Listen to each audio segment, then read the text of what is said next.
Well, I think there's plenty of reason for worrying. This is an old story in one sense. We have this debt ceiling that every once in a while has to be raised. It's always a political issue. There's always some threats that it won't be done and all the rest. So this, in a way, is an old story, but it has a special nasty tone to it this time, partly because at least there's a group of Republicans, the so-called Tea Party people, that profess to have their heels absolutely dug in on no whisper of anything that sounds like a tax increase. Yeah. And that, among other things, makes this difficult. And nobody knows how sensitive these people are to the very real risks of a very distorted and dangerous situation that the debt ceiling was not. Yeah, so I mean, given the sort of nasty tone to negotiations that you described, the risk if the debt ceiling isn't raised, talk to me then about the risk of the U.S. losing its AAA credit rating. Well, I think this is a little bit artificial. The credit rating agencies are trying to make up for past lapses, but credit rating to me is you're going to pay your debt when it comes due. I'm sure one way or another the United States is going to pay its debt when it comes due. May not pay some other bills, but debt's going to get paid, and I don't think there's any reason for worry. So you're confident that this political chess match, if you like, is going to be resolved before Well, it'll August eventually 2nd? get resolved, but there's a possibility it won't get resolved soon enough to prevent some inability to pay some bills. But it won't be the interest bill that's not paid, in my judgment. If Social Security checks don't go out, that's a big political, and that's an expensive item. But the Medicare, Medicaid bills, and you don't pay those. What are the implications of those bills not being paid? Well, look, if the thing gets settled, they'll all get paid. And I can't believe that this would go on for very long. But it ought to get settled. It ought to get settled promptly to end all this totally unnecessary uncertainty. I mean, should Barack Obama then perhaps agree to a scaled-down deficit deal, or should he push for a broader package of spending cuts? It makes no sense from me, 3,000 miles away, to suggest what President Obama should precisely be doing to try to resolve this. I'm sure he's working on it very assiduously. But the two sides seem to be very far apart at this point. I mean, look, we've had this is part, as I say, of a charade that goes on every once in a while. And I think it is more serious this time because you're not quite sure that it's going to get resolved in time, but it will get resolved. What are the dangers of the politicians playing the sort of Russian roulette? You know what the dangers are as well as I. If they didn't come together, you got a problem. But don't absorb all your time worrying about a political impasse at the moment. You don't sound too concerned about this. Pardon me? You don't sound very concerned about this. Well, probably because I've lived through probably 8 or 10 debt ceiling things in the past. But I don't want to minimize this because you never know. And some agreement among responsible legislators and the president is obviously there.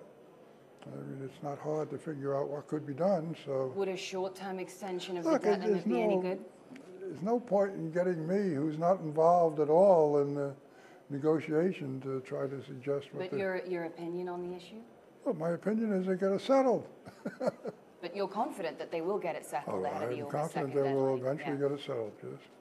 And we were hearing from Ben Bernanke, of course, in his testimony to Congress, and he was speaking about the possibility of additional stimulus for the U.S. Do you think that we could see more QE this year?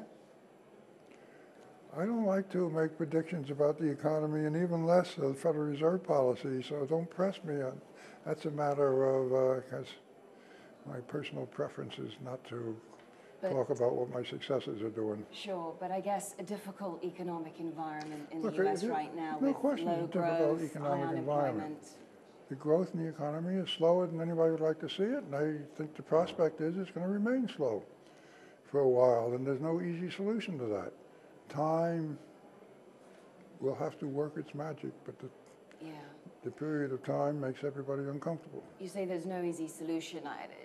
Does that mean that QE1, QE2 has been ineffective in boosting growth?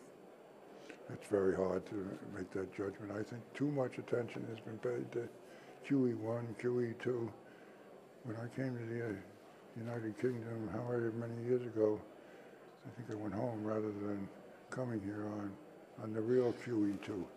Last month, JP Morgan's Jamie Dimon challenged Ben Bernanke on the government's efforts to regulate the banking industry. What does that standoff tell us about the mindset on Wall Street right now? Well, I dealt with that a little bit in my remarks earlier today, that there is resistance on banks. They kind of urge, let's get off our back, let's get back to normal, leave us alone. And I think it's very premature to leave the market alone. But does Dimon have a point that regulating the banks too much would constrain economic growth, hurt lending, jobs growth? I am not the least bit worried about an excess of regulation restraining bank growth at this point.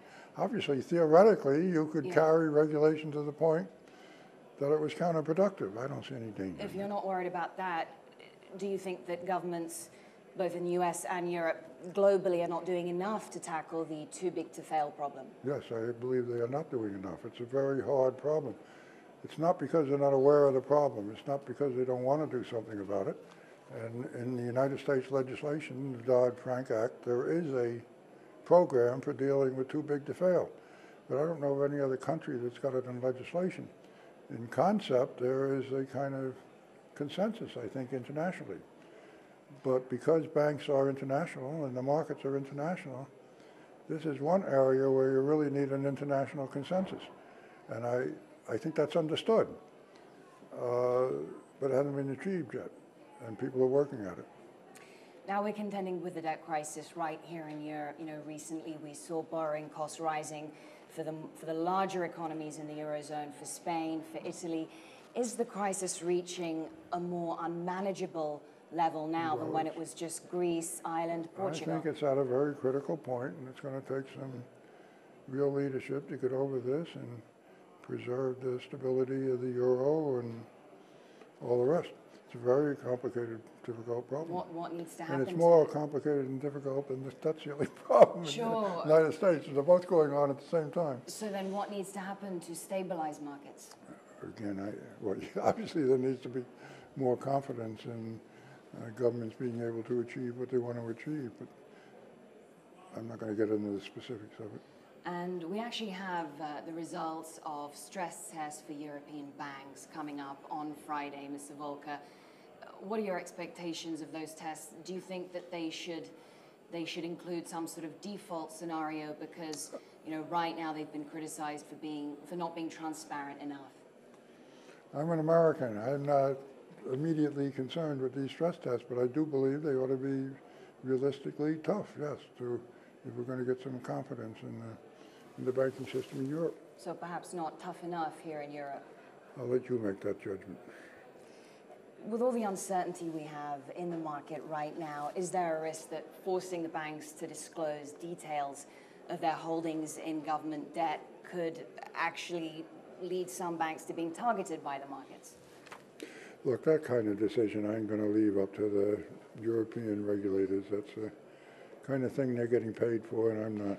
What is the risk of a Lehman-style credit contraction here in Europe where banks become wary of lending to each other?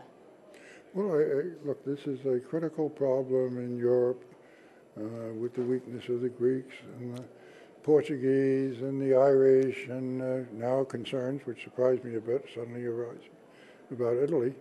And this is going to take real leadership and strong measures by European governments to deal with it. What else can I say? Just a very quick final question, Mr. Volcker. With all this going on right now, debt problems on both sides of the Atlantic, an earthquake in Japan, inflation in China, is it becoming increasingly difficult to remain optimistic? These are difficult times we are in, there's no doubt about it. I think when people should realize these are difficult times, and they ought to stand up and do something about it.